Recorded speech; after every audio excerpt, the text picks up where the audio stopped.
resourced blue ribbon panel to conduct a clean and thorough investigation is what they were calling for. If the evidence contradicts your fire hypothesis, destroy it. That's where our tax dollars are going. How about the 9/11 Commission, which was tasked with giving us the fullest explanation? No, not one sentence in the 571 pages of the 9/11 Commission report even mentions the destruction of World Trade Center 7. Is this one of the reasons, perhaps, that Senator Max Cleland resigns from the commission, citing it's a national scandal? The investigation is compromised. How about expert corroboration? How about Danny Jawenko, 27-year controlled demolitions expert? It starts from below. They've simply blown away the columns. It's controlled demolition. A team of experts did this. It's professional work, without a doubt. How about Hugo Bachmann, Professor Emeritus, Chairman, Department of Structural Dynamics at Earthquake Engineering, Swiss Federal Institute of Technology? In my opinion, the building, World Trade Center 7, was with great probability professionally demolished. How about Kamal Obeid with Architects and Engineers for 9/11 Truth, a structural engineer? A localized failure in a steel frame building like World Trade Center 7 cannot cause a catastrophic collapse like a house of cards without a simultaneous and patterned loss of several of its columns at key locations within the building. Does that sound like fire? No. How about this forensic fire protection engineer, once again, Jonathan Barnett? We were surprised that Tower 7 collapsed, we being the team that investigated what occurred on that day. Building 7, do we have any foreknowledge of its destruction?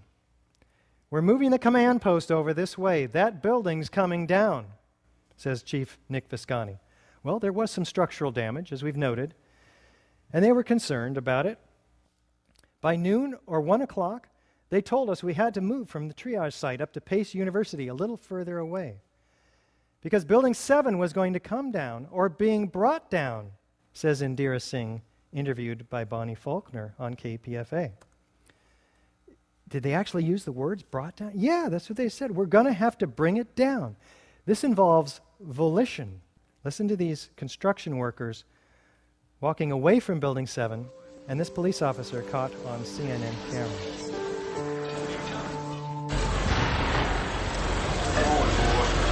Keep your eye on that building. It'll be coming down. Building is about to blow up.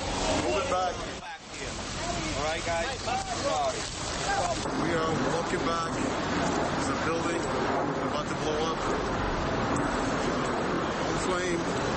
Debris coming down. Keep your eye on that building. It's about to come down. The building is about to blow up. Flame and debris coming down. How do they know? And how about Kevin McPadden? What did he say? And at the last few seconds, he took his hand off, and you heard 3, 2, 1. Countdown? Does that imply foreknowledge? Do fires bring buildings down to countdowns? Unlikely. In fact, the BBC announces the collapse 20 minutes before it happened.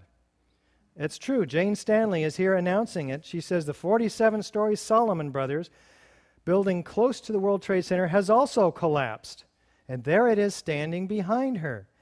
The BBC apologizes for this grievous error, citing the confusing events of the day. But does that make them psychic?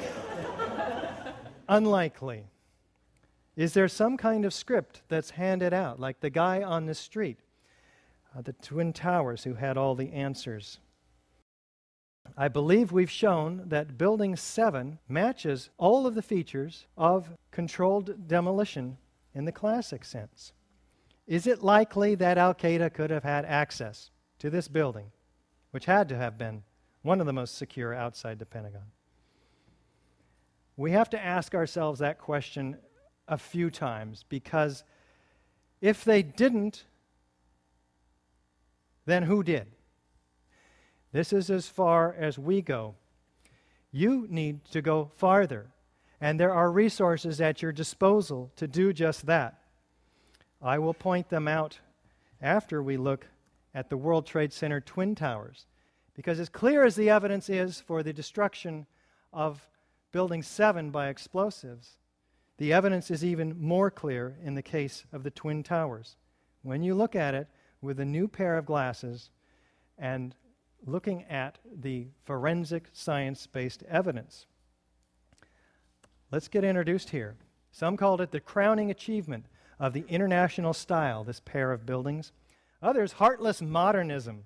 In fact, architect Robert Stern calls it gigantic dumbness, right? It's two squares extruded just to the point where they become the highest buildings in the world.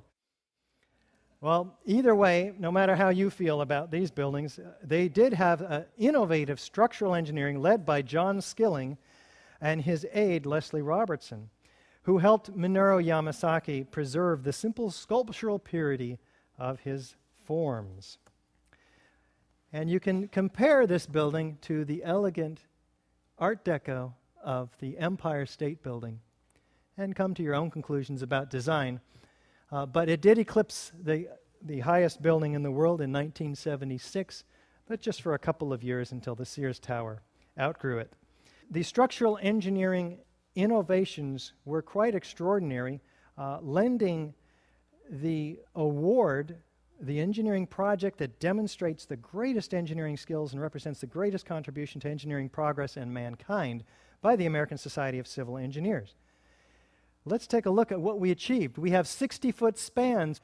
We have a perimeter structure, which is like a tube structure, and this inner core. Let's take a look at it. Most high-rises up to this time were built on a dense grid of steel or concrete frames all the way throughout the building in a 20 or 30-foot grid. The Twin Towers were built as a tube structure with a very dense, strong mesh of steel surrounding the exterior and acting as a bearing wall, which resists the lateral loads, earthquake, and in the case of this building, particularly wind. Hurricanes up to 140 miles an hour it was designed to resist. This perimeter structure was 14-inch columns, 3 foot 9 inches on center. Inside was this core, a dense grid of 47 immense box columns, 4-inch thick at the base, 2-inch thick at mid-height. Prefabricated floor assemblies with 22-gauge steel decking, over which was poured reinforced concrete and held up by 29-inch deep open-web steel trusses. All of this, by the way, was completely pulverized on this floor structure on 9/11. We'll take a look at that. Now, these trusses were bolted to the perimeter columns and the core columns with these 5/8-inch bolts, which we talked about the different theories about what happened to those bolts. Now, this is a structure within a structure. This dense core structure would have remained standing 1,300 feet in the air if this surrounding, less strong floor structure were to have collapsed around it. In fact, the perimeter structure probably would have been left standing for a while until its lack of support gave in.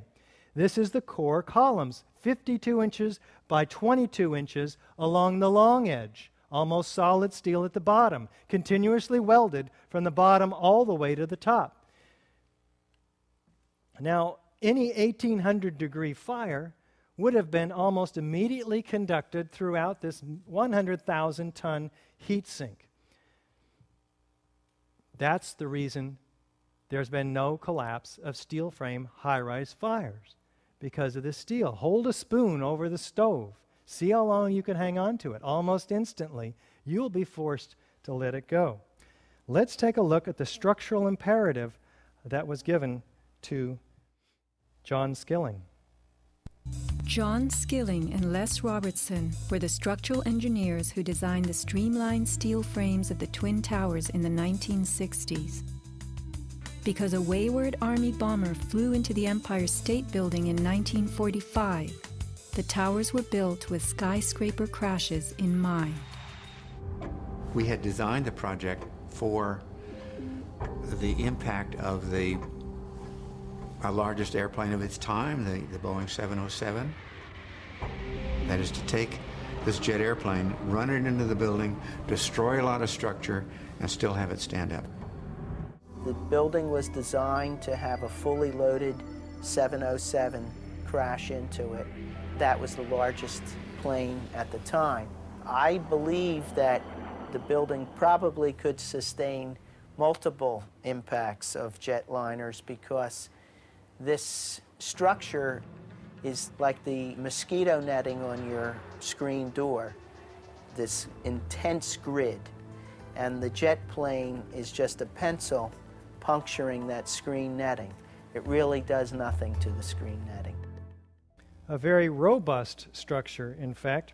The forces coming down routed themselves around. They arched around the opening created by the airplane. In fact, Iger says the towers withstood the initial impact of the aircraft.